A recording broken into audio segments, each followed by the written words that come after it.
Steelers started Thursday as one of 4 AFC teams at 9-3, battling for the top seed in the AFC. They hosted the Browns in Pittsburgh. Herm Edwards in our studio to help us break down Thursday's game. And just for the record, Herm, we would never trade you unless we got a really good offer. Yeah. Ben Roethlisberger, 12-1 career against the Browns. Second quarter, Steelers up 7-3. Roethlisberger rolls out, holds on to the ball too long, and gets sacked by Scott Paxson and Scott Schaefer, and he's injured on the play. It looked pretty bad. Yeah, that hurts.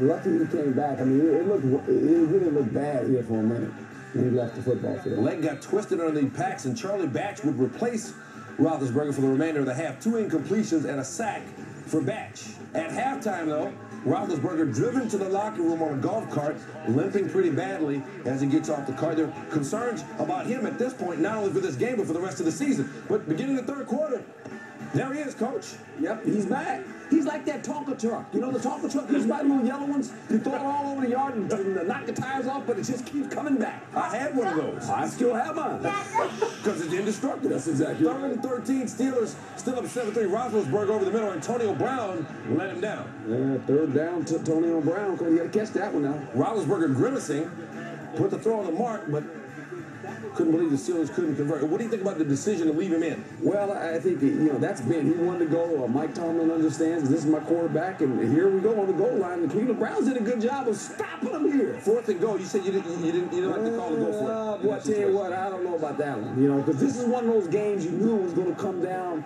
to a couple of plays, and then Big Ben throws it to Cleveland, and now all of a sudden Cleveland, they score a touchdown, they're in the lead. Intercepted by Mike Adams. He takes him back 29 yards. So if they kick the field goal down there, they're up 7 instead of being up 4. That's exactly right. Roethlisberger upset with himself after the play. Steelers unable to put it away. And Colt McCoy takes the Browns down the field. And another James Harrison moment right there. Oh, yeah. Well, it's Christmas, and he's going to get a little note in his stocking. It won't be cold. It'll be a little note. It'll be a hello note. You need to pay us this much money. That is helmet to helmet, and that is a foul, and that will cost him some money. Is with a flag on the play, a personal foul. McCoy would leave the game, but he returned, threw for 208 yards, but he made a big mistake here. Yeah, he didn't want to return and do this. And this is how the game was won. The Pittsburgh Steelers defense, what they did was unbelievable. You talk about the Pittsburgh Steelers offense, they turned it over a bunch. Now Big Ben makes this play here to Antonio Brown, and guess what? Downtown Antonio Brown, I'm going to score a touchdown, game over. Pittsburgh wins. That was just 2 plays after the interception. Roethlisberger threw for 280 yards, 178 of them after he left with the injury. A pair of touchdowns and the interception that you saw. Steelers going to win it 14-3. So now a half-game lead for them on Baltimore on top of the AFC North. And they've now won 15 of 16 against Cleveland. This one thanks to a gutty effort from their quarterback. Oh, my leg was broke, honestly. It was one of the most painful things I ever felt. It felt like the middle of my leg was just, it cried. I didn't even, when they came out and grabbed it, I just didn't want to feel like my foot was outside of my leg, or I'm just glad I was asking Doc if he thought it was broke, and he said let's go get an X-ray. But the X-rays came back negative. From what I've been told, it's a high ankle sprain. We'll find out how bad tomorrow. Describe the conversation with Ben at halftime.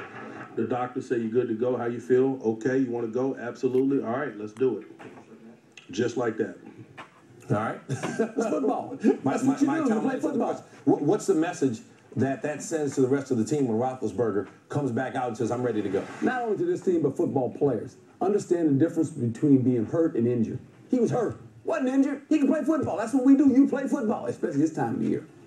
3 turnovers for the Steelers, 12 penalties in this game, but they still find a way to win it. How'd they do it? Well, real simple defensively. They held up defensively. They only allowed them 3 points through all the turnovers. Then they took the ball away twice in the red zone, which I thought was big, especially at the end there when Cleveland had the ball, had a chance to go up. The big interception, and then from there, Pittsburgh takes the advantage and scores and puts the game away. But their defense is playing well, and they played well last week against Cincinnati. They picked the ball off twice. Palomalo picked off one here. They didn't score on this. They actually turned it back over. And then here's the big one right here. This denied them the ability, Cleveland, to go up in this game. And that's what you're talking about right now. You're talking about teams that can play good defense and head into the playoffs. This is what helps you, because as you know, when you become a playoff football team, you're going to play against good quarterbacks. Right.